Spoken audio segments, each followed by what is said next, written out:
I would say, when you say family, I'll say husband and wife.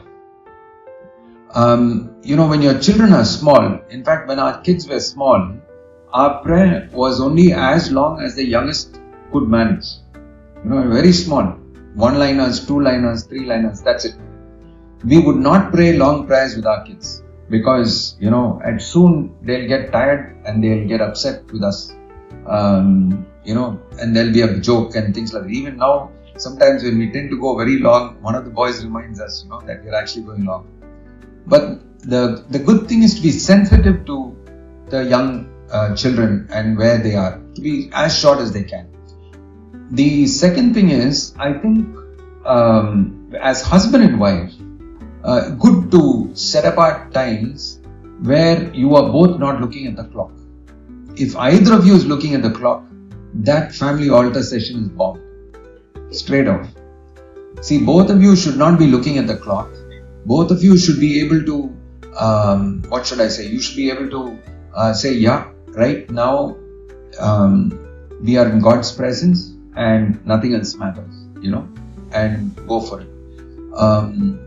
In fact, we had very structured prayer times in the early part of our marriage. And so it's not as though, we were successful at this from the start. But there was a time when one after the other, too many things got packed in. That was around the 7th or 8th year of marriage. And a lot of people, somebody had cancer, somebody had this, that. And it was, the problems were just too big for us. And the news was too heavy for us. And we just gave up. And I still remember I was doing a very important assignment at that time. We just put everything aside and we had our family altar at 10 in the night. Now, at that time, my wife would go to sleep at 11 and I would go to sleep by 11:30. But it landed up that we started praying and both of us didn't know where the clock went. Sometimes it went for 2 hours and we were not tired, but we were refreshed and, at the end of the prayer session. So I would say, try to see what is convenient for you.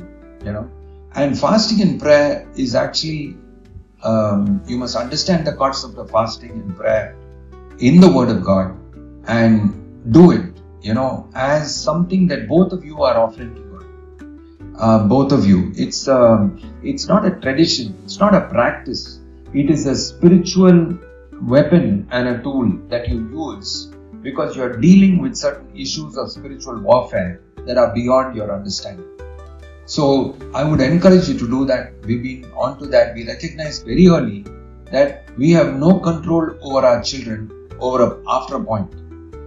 You can tell them, for the first few years, you can tell them what to do and what not to do. And then what they finally do will be beyond your control after some years. And then we realized it's only God who can keep His protection over every child.